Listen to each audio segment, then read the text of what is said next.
വിനയ്, ലിജോ രണ്ടുപേരെയും സ്വാഗതം ചെയ്യുന്നു. ഞാൻ നേരത്തെ പറഞ്ഞ പോലെ ശരിക്കും വിനയ് ഓരോ പടത്തിനും ലുക്സിൽ വരെയും ചേഞ്ച് കൊടുക്കുന്നത് മാത്രമല്ല, അതിനകത്ത് അഭിനയത്തിൽ പോലും ഇപ്പൊ ആൾക്കാര് മിമിക്രി കാണിക്കുന്നത് ഇപ്പോഴും വിനയുടെ പഴയ സാധനമാണ്. ഈ പുതിയ സംഭവങ്ങളിലുള്ള വിനയുടെ ഡയലോഗോ മോഡുലേഷനോ ഇപ്പോഴും പിടിക്കാൻ പറ്റില്ല. കാരണം അത് അത്രയും ഡിഫറെന്റ് ആയിട്ട് ചെയ്യുന്നുണ്ട്. ഇപ്പൊ വന്നേക്കുന്നതും ഒരു സിനിമയുടെ കാര്യം പറയാനാണ്. അതിലേക്ക് വരാം. ലിജോ, ഞാനിപ്പോ ലിജോയുടെ പൊന്മാന്റെ എതിരെ കണ്ടപ്പോഴും ചോദിച്ചത്, ലിജോയുടെ തേടി വരുന്നതാണോ ഇന്ത്യൻസ് ക്യാരക്ടേഴ്സ്, അതോ ഇന്ത്യൻസ് ക്യാരക്ടേഴ്സെ അഭിനയിക്കുള്ളൂ എന്നുള്ള തീരുമാനമാണോ എന്നുള്ളത്? ഇല്ല, അതാ സംശയം. അതിനൊരു സംശയം തീർക്കും. അതെ, ആ സംശയം തീർക്കും. പൊന്മാനും എന്തൊരു beautiful character, the way you have done it. അത് എവിടെ ഏത് സമയത്ത് വേണേലും ഗ്രേയിൽ നിന്ന് ബ്ലാക്കിലോട്ട് പോകാൻ ഭയങ്കര സാധ്യതയുള്ള ഒരു ക്യാരക്ടർ. പിന്നെ എനിക്ക് ലിജോക്ക് ഇന്ത്യൻസ് ക്യാരക്ടർ പ്ലേ ചെയ്യുന്ന പോലെ പ്ലേ ചെയ്യാൻ പറ്റുന്ന നടിമാരെ. All credit to you. പിന്നെ നമ്മൾ ലിജോനെ മറ്റേ ലൈറ്റ് ക്യാരക്ടറിൽ കാണാൻ ഒരു ആഗ്രഹം, കാരണം തുടക്കത്തിൽ അങ്ങനെ കുറെ സാധനം അല്ലേ എനിക്കുണ്ട്. ഇപ്പൊ സംശയത്തിൽ അങ്ങനെ ഒരു ക്യാരക്ടറാണോ? എന്താണ് നമ്മൾ പറയണ സബ്ജക്ട് സീരിയസ് ആണ്, പക്ഷെ അത് പറഞ്ഞിരിക്കുന്ന രീതി കുറച്ച് രസകരമാണ്. കഴിഞ്ഞ വർഷം ഇറങ്ങിയ സിനിമകളിൽ ഒന്ന് നമ്മൾ നേരത്തെ സംസാരിച്ചിട്ടുള്ളതാണ്, അതുകൊണ്ട് തന്നെ ആട്ടം ഒരു ഉഗ്രം പടമാണെന്നുള്ള പറയാൻ ഇത് നമ്മൾ അംഗീകരിക്കുന്നില്ലല്ലോ. ഞാൻ പറഞ്ഞ ലോകമെമ്പാട് 2024 ഏറ്റവും മികച്ച ചിത്രങ്ങളുടെ ലിസ്റ്റ് ഇട്ടപ്പോ അതിനകത്ത് ആട്ടം ഉണ്ടായിരുന്നു എന്നുള്ളതാണ് എടുത്തു പറയേണ്ട കാര്യം.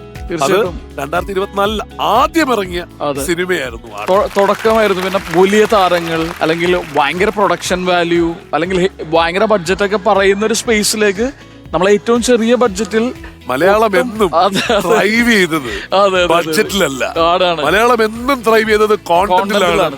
കോണ്ടന്റും മികച്ച നടന്മാരും നടിമാരും ഉള്ളത് തന്നെയാണ് മലയാളത്തിന്റെ സ്ട്രെങ്ത് എന്ന് പറയുന്നത്. നമ്മൾ കുറെ സിനിമകൾ ചെയ്തിട്ടുണ്ട്, പക്ഷെ വളരെ ചുരുക്കം സിനിമകളെ നമ്മുടെ ഹൃദയത്തിന്റെ അടുത്ത് നയിക്കുന്നുള്ളൂ. അപ്പൊ അങ്ങനെ ഒരു സിനിമയാണ് സംശയം. അപ്പോ തലശ്ശേരിയിൽ അല്ലെങ്കിൽ ഈ പറയുന്ന വടകര ഭാഗത്ത് നടക്കുന്ന ഒരു കഥയാണ്. അത് ഭയങ്കര ഡീപ് റൂട്ടഡ് ആയിട്ടുള്ള, ഭയങ്കര സോൾഫുൾ ആയിട്ടുള്ള ഒരു സിനിമയാണ്. വണ്ടർഫുൾ. എന്തായാലും കൂടുതൽ വിശേഷങ്ങൾ നമുക്ക് ട്രെയിലർ കാണണം, ഒരുപാട് കാര്യങ്ങളിലേക്കുണ്ട്. പക്ഷെ നിങ്ങൾക്ക് എതിരാളികളുണ്ട് ഇവിടെ സ്മാർട്ട് ഷോയിൽ എതിരാളികളുണ്ട്. ഒരു അമ്മയും ഒരു അമ്മായിയമ്മയാണ്. ജയ ജയ ജയ ഹേ എന്ന് പറയുന്ന സിനിമ എന്ത് ഡിഫറന്റ് ആയിട്ട് ട്രീറ്റ് ചെയ്ത്, എന്ത് രസമായിട്ട് ചെയ്തു വെച്ചിരിക്കുന്ന പടം.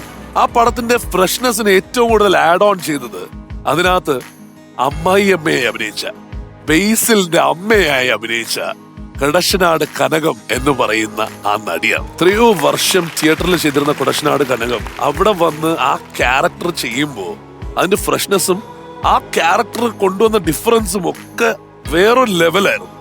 അപ്പോ ഇത് അമ്മായിയമ്മയാണെങ്കിൽ ദർശനയുടെ ജീവിതത്തിലെ അമ്മയെ നീരജ രാജേന്ദ്രനെയും ഈ വേദിയിലേക്ക് സ്വാഗതം ചെയ്യുന്നുണ്ട്. നീരജ രാജേന്ദ്രൻ ഇവിടെ വന്നതിന് ശേഷം ഒരു ചോദ്യം ചോദിച്ചു കഴിയുമ്പോൾ നിങ്ങൾക്ക് എല്ലാവർക്കും ആളാരാണെന്ന് കുറച്ചുകൂടി നന്നായിട്ട് മനസ്സിലാവും. ഓക്കെ, നമുക്ക് രണ്ടുപേരെയും സ്വാഗതം ചെയ്യാം. കടശനാട് കനകമൻ, താങ്ക് യു. ഒറിജിനൽ അമ്മയും റീലിലെ അമ്മായിയമ്മയും ഒരുമിച്ച് കണ്ടപ്പോ എന്തൊരു സന്തോഷം. നീരജമ്മ ഹാപ്പി അല്ലേ? ബിബി മോൻ ഹാപ്പി അല്ലേ? ആവേശം എന്ന് പറഞ്ഞ ആ സിനിമയിലെ ഒരൊറ്റ ഡയലോഗ് മതി നമുക്ക് തിരിച്ചറിയാനായിട്ട്. എല്ലാവർക്കും അത്ഭുതമായിരുന്നു ദർശനയുടെ അമ്മയാണത് എന്നുള്ളത് കേട്ടോ. നമുക്കൊക്കെ ഭയങ്കര സന്തോഷമായിരുന്നു. അതെന്ത് നാച്ചുറൽ ആയിട്ട് അഭിനയിക്കുന്ന ആളാണ്, ആവേശത്തിലാണ് നമ്മളത്. വൈറസാണ് അതിനു മുമ്പ് പറഞ്ഞിരുന്നത്, പക്ഷെ ഇതാണ് എവിടെ ചെന്നാലും ആ ഒരു എല്ലാരും ഹാപ്പി അല്ലേ എന്നുള്ളതിൽ ചോദിക്കും. അതാ ബ്യൂട്ടിഫുൾ ആയിട്ട് ചെയ്തിട്ടുണ്ടമ്മ. തൊട്ടപ്പുറത്ത് നിൽക്കുന്ന ആളിനെ പറയട്ടെ, ഒറിജിനാലിറ്റിയുടെ ലെവൽ എവിടെയാണ് നമ്മൾ അറിയുന്നതെന്ന് വെച്ച് കഴിഞ്ഞാല് ഈ സാധനം തന്നെ പിന്നീട് ഒരു ആഡായിട്ട്, അതായത് ഒരു ഇടിയപ്പത്തിന്റെ എങ്ങാണ്ട് ആഡായിട്ട് വന്നു. ആ സമയത്ത് പോലും ഇത് അതേ റിയൽ സാധനമായിട്ട് ചെയ്യുന്നു എന്നുള്ളതാണ്. നമ്മൾ സിനിമ മുഴുവൻ കണ്ടു കഴിഞ്ഞിട്ട് നിൽക്കുകയാണ്.